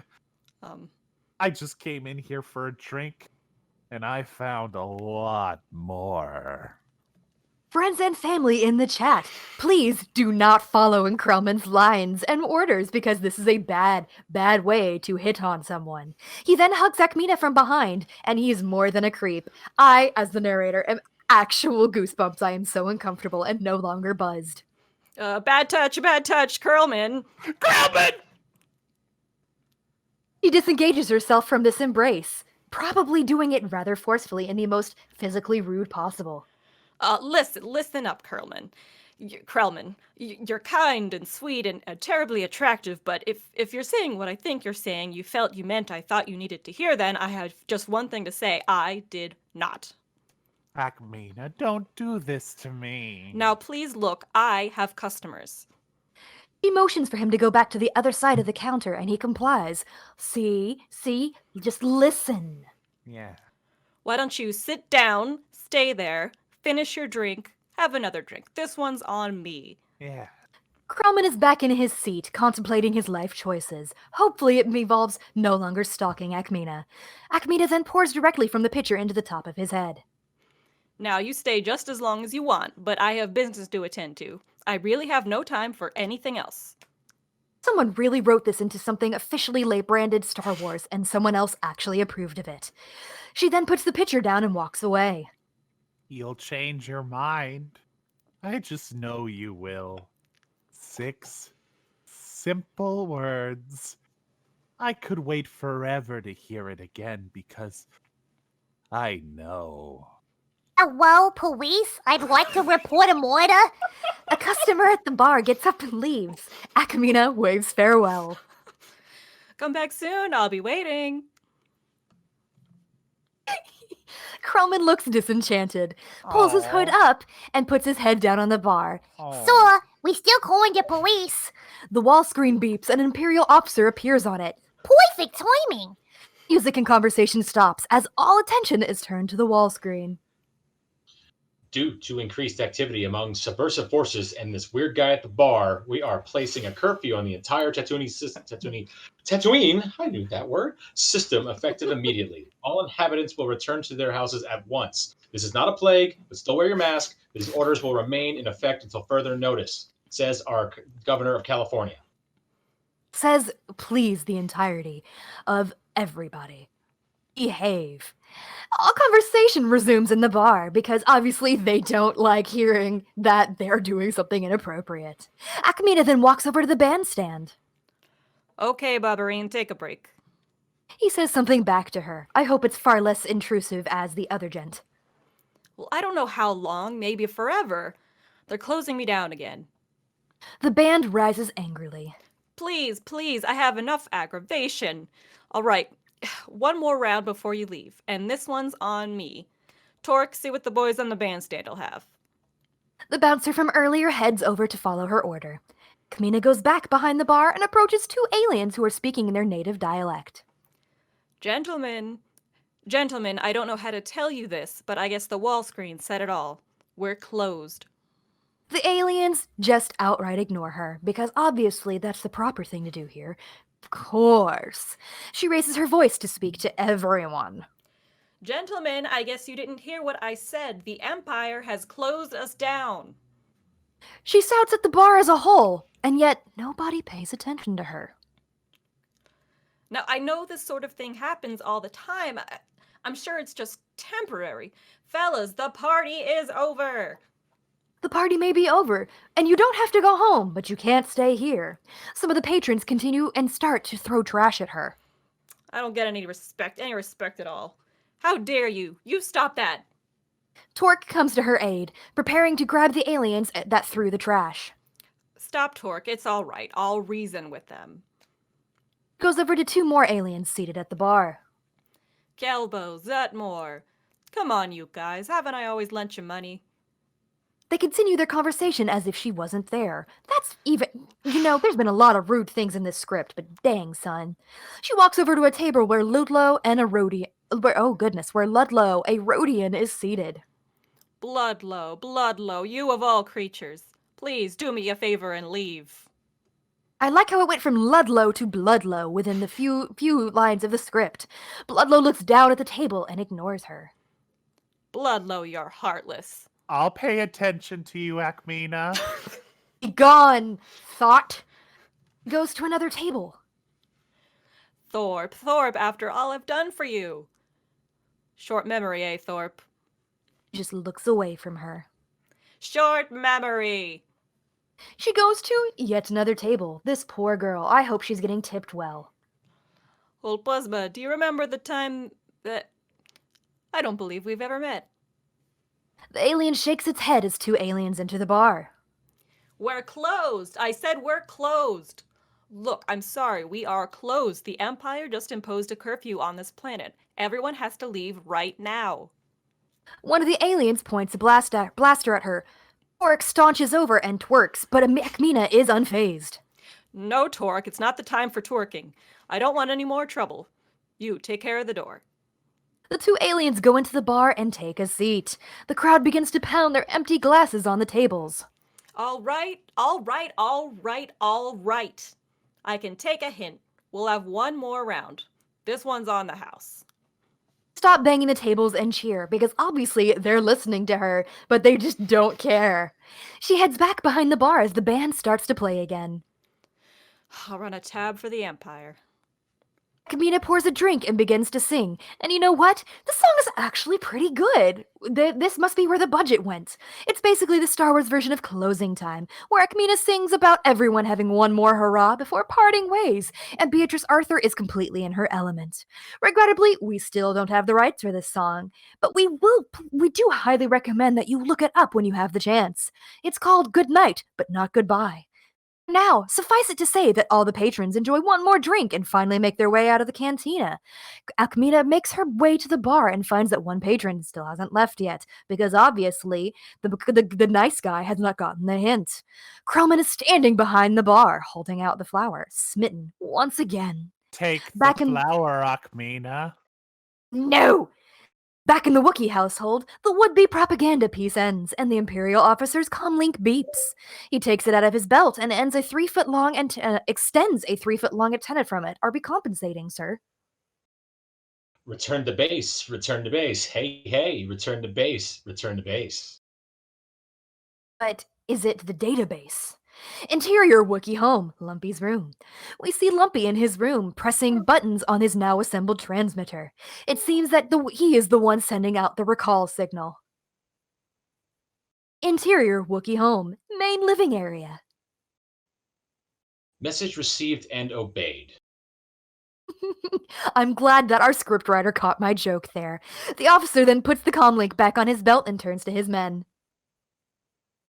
We leave at once. Ride. The stormtroopers turn to go, but the officer stops one of them. You, stay here. There's a male missing from this household, and I want you to be here when he returns. He might live someone with his wife, but it comes back, but I believe there's an arrangement. Never mind. Is it possible He's one of the rebels we're looking for. The officer, guard, and stormtrooper leave the house. The voice from the officer's comlink is heard coming from upstairs. It seems Lumpy hasn't realized the officer has left, and his transmitter is now blaring the signal. Please don't bother trying to think of a logical explanation for why this is happening. There really isn't one. It kind of applies to this entire holiday special. Return to base. Return to base. Return to base. Return to base. Oh my goodness, the stormtrooper points his blaster threateningly at Malla and Itchy before going upstairs. That is very rude. Interior of the Wookiee home, Lumpy's room. Stormtrooper walks up behind Lumpy. Return to base was early, but still return to base. Return to base. Keep returning to base. Why won't you return to base? Because database, a database. Lumpy then turns around and sees the stormtrooper. Picks up the machine and backs up against the wall. The stormtrooper roughly grabs the machine from Lumpy's hands and throws it to the ground, shattering it. Lumpy runs past him and goes downstairs. The stormtrooper then follows. Interior of the Wookiee home, main living area. Lumpy runs down the stairs and out the front door. Doo-doo-doo. Closely followed by the stormtrooper. Exterior of the Wookiee home, porch day. As the stormtrooper stops in the doorway with his blaster aimed at Lumpy, Chewbacca suddenly walks onto the porch. We don't know when this happened, but I guess it did. Just bring it! The stormtrooper gestures the larger Wookiee over to the smaller one at gunpoint. Chewie holds Lumpy. Han also appears on the porch. He sneaks up behind the stormtrooper and knocks the blaster out of his hand because Han always has to be there as the cool guy. Han makes a move to grab the fallen blaster, and so does the stormtrooper. But the trooper trips over some wood on the porch and trips yet again. It's impressive how many times you can trip in one instance, crashing through the railing and falling to his death, complete with the Wilhelm scream. Han barely catches his balance and saves himself from the same fate. Whoa. Lumpy, are there more inside? Come here, sweetheart. Han scoops Lumpy up into his arms. Is there a whole... What is going on with this family? I'm uncomfortable. You've been eating a lot, haven't you? It's okay. It's all right now. Everything's okay now. Here's your daddy. Daddy? I am uncomfortable by these. I understand. You know what? Han then hands Lumpy over to Chewie.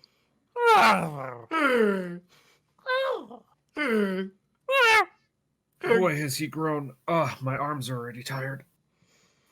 I cannot blame you, Han. Interior of the Wookiee home, main living area. Han then walks inside. It's okay, everybody. He's gone. Chewie and Lumpy walk in as Han goes up to Malla and hugs her. How are you? Malla, Itchy, you look wonderful. Doing well, huh? Hey, Itchy. Your son's been doing you proud. I have killed many Imperials. He saved my tail more than a couple of times. Look, Malla, I'd love to, but I can't. I gotta get back to the Falcon before somebody stumbles across her. Lumpy then runs up to Han and hugs his leg, as every small child does when they don't want the actual daddy to leave the room. Hey, will you look at Lumpy? You sure grown, huh? Grandpa got a VR headset.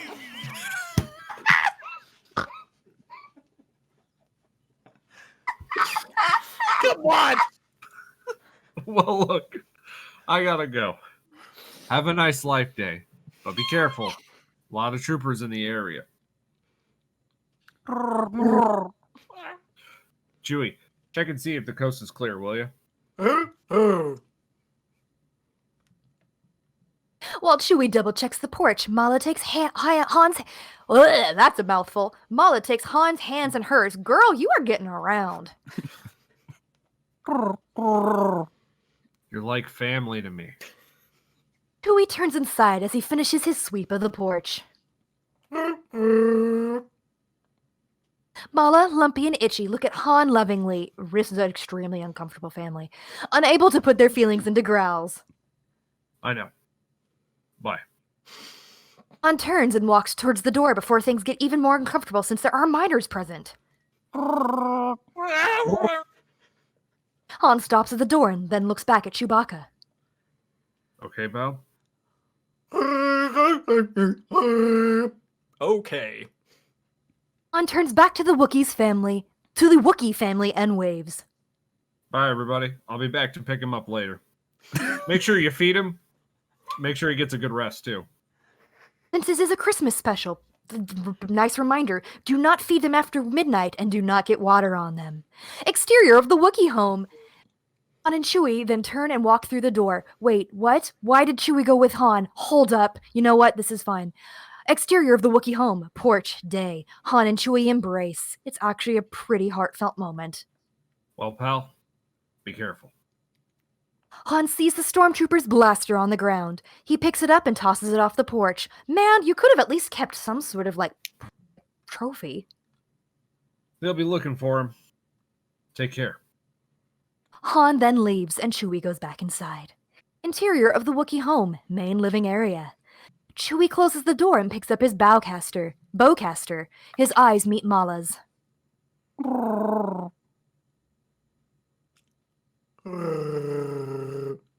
Malla, I'm home, baby. I wasn't able to get a translator. Chewie hugs his father while Lumpy hugs his father's legs. What? This is fine. OnlyFans is running out this month.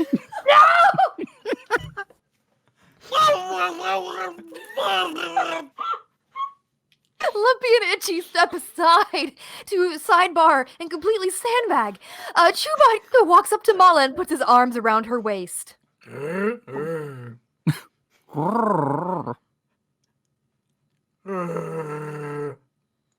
two share an emotional embrace.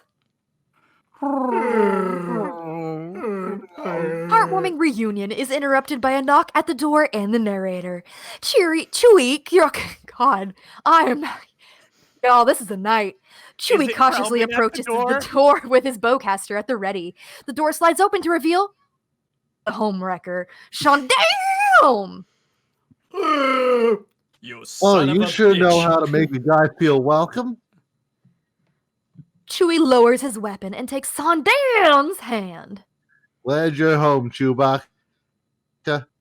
Lumpy runs up to the closed door and tries to look outside. You're looking for who I think you're looking for. Forget him. We won't be bothered by him again. An alarm begins sounding from the wall screen as an Imperial officer appears on it. This is a general alert. Calling Officer B4711. Officer B4711. You are parked in a red zone. Move your vehicle. And we are unable to reach you on your comlink. Is there a problem? You are instructed to turn in your comlink immediately. It was a rental. The broadcast ends and the Wookiees look at each other with concern, because obviously they have plenty of issues of their own as they do not have the budget if they're having to rent out these comlinks. Wait, just wait a minute. I got this. Press X to doubt. Dann pulls out his identification card and inserts it into the wall screen's controls. He pushes some buttons and the screen comes to life. Magical. So the Imperial officer is again on the screen. We have two-way communication with Trader Sandan. Is this report about the missing trooper? It is, sir. Trooper B4711 was here with 3 other men. They left and he remained. As soon as they were gone, he packed a lot of food from this house and robbed me blind. Then he took off for the hills. Oh, that guy. Very well. We'll send out a search party. Thank you. Little uncomfortable how this broadcaster just acknowledged and accepted that this person is a very, very poor employee. Maybe y'all need to do better background checks. Sandan ends the call and puts his identification card back in his leather case. Yes, sir. Identification is very important. Helps you maintain contact with the Empire in times like this. Chewbacca shakes his hand. Thanks, pal. Not just for that, but taking care of my wife. Wink, wink. Quit.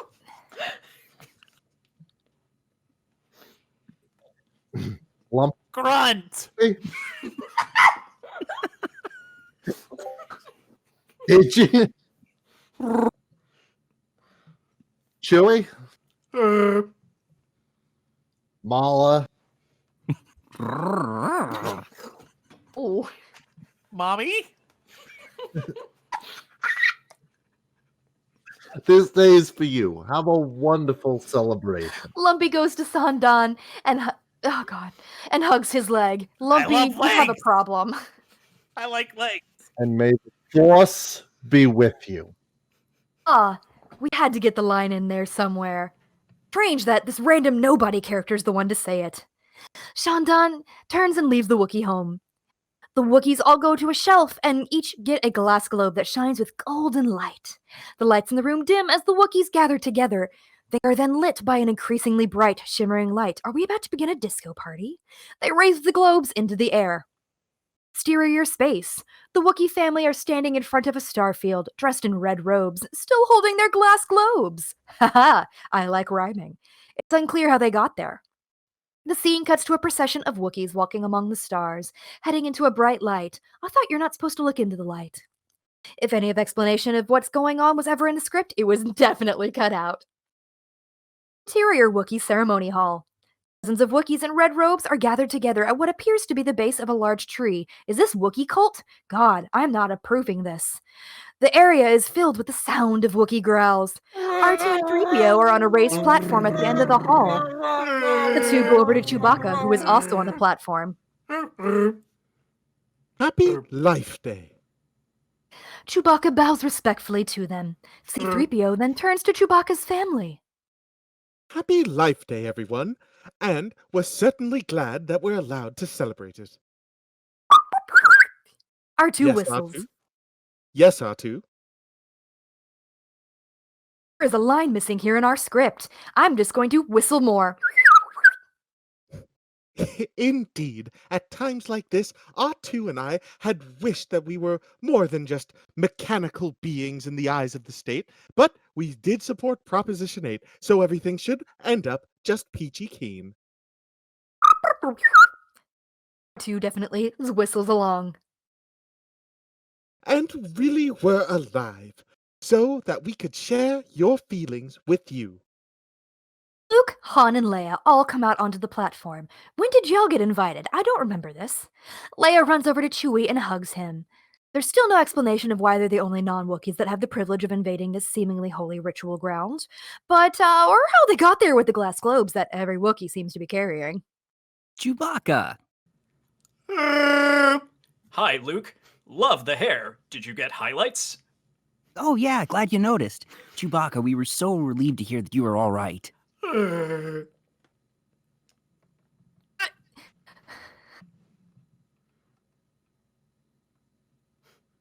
Han, you have a line. I think you look like a fruit. All of you are an important part of my life, pal. I'm glad I could be here. Leia addresses the assembly because, as the only woman of the main cast, she obviously knows what's accurate. Oh no, we're about to sing. This holiday is yours, but we're intruding on it. And we hope we all share with you the hope that this day brings us closer to freedom and to harmony and to peace. No matter how different we appear, we're all the same in our struggle against the powers of evil and darkness. I hope that this day will always be a day of joy in which we can reconfirm our dedication and our courage, and more than anything else, our love for one another. This is the promise of the Tree of Life. Uncomfortably, our Leia has just DM'd me the Good Night But Not Goodbye Star Wars Holiday Special track, and I am not looking forward to listening to it. A slow version of the theme to Star Wars begins to play, and you know what? Fine. I'll have this one be sung. It's short enough, and it doesn't even follow the tune of the Star Wars theme. Whatever. At this point, I just don't care. I need more alcohol. So there's no way that Twitch will even begin to think up picking it up. So here, enjoy, I guess. Please save me. We celebrate a day of peace, a day of harmony, a day of joy She's a we all baritone, can all right. share together joyously. A day that takes us through the darkness, a day that leads us into might, a day that makes us want to celebrate the light. A day that brings the promise that one day we'll be free. To live, to laugh, to dream, to grow, to trust, to love, to be. That's it. I'm out. Carrie Fisher, bitches. Respect the OG. Sign my check. When the song ends, all the Wookiees in the hall walk onto the platform past our heroes. Obviously, they wanted to get the hell out of there, and I cannot blame them. A close-up of Chewie is shown. He has a flashback of scenes from events from A New Hope. Why are we suddenly using this filtered footage? Also, rip Carrie Fisher, one hell of a woman. Apparently, even after all the pointless scenes in an animated short, they still had to find a way to fill more screen time. Interior of the Wookiee home, main living area. Chewbacca and his family are seated at their dinner table for a Life Day meal. They join hands and lower their heads as they're ready to stuff all of the Kazoo players into a blender. We don't know when they got back, what happened at the Tree of Life, or if it was all just one strange hallucination. Exterior Wookiee home, night. Light can finally be seen coming out of the house's windows. End credits flash on the screen, and we are finally, thank God, finally freed from this cursed holiday special. It's the Star Wars Holiday Special! Starting over again! Starring Mark Hamill as Luke Skywalker. I did not consent to Absolutely this. not. Absolutely not. Goodness. Kazoo, I'm about to end you. Thank you for listening to our radio drama presentation of the Star Wars Holiday Special. Son Damn, Son was played by Sean Robert. Han Solo and the Propagandist were played by Ian Kaito Ida. Chewbacca, Gormanda, Darth Vader, and the Communications were played by Mario Bueno. Luke Skywalker, Malla, the Guard, and oh my goodness, there was some weird grammar here, and the Guard were played by Joel Guttman. Also, our scriptwriter and adaptation. Prince Leia, the Amorphian, and the General were played by Hayes Converse. C-3PO, Itchy, and Kazan were played by Lealin Queen. Lumpy, Krellman, who we shall never speak of again, Announcer, and the Manufacturer were played by Cam Griffin. Boba Fett, Officer, Broadcaster, and the Return to Base voice were played by Adam Sheehan. Ackmena and Mermeia were played by Laura Kay. Audio engineering was done by John H. Baker. Narration and impromptu R2D2 was done by me, Kailey Reyes. We are pleased to announce that next Saturday, December 12th, we will be performing Spaceballs, the radio drama, our actual special of the month. The show will begin at 4 p.m. Eastern. For more information and other nerdy content, please follow Digital Era Entertainment on Facebook, Twitter, and here on Twitch. Our past radio drama performances are available on Digital Era Entertainment's YouTube channel, and this performance will be uploaded in a bit over a week, although I'm not quite sure why you'd like to tune into that. Once again, thank you for tuning in. Stay safe, stay informed, and we'll see you next time on Digital Era Twitch. Please remember to like, share, and subscribe, and follow us across social media for updates. Thanks for watching!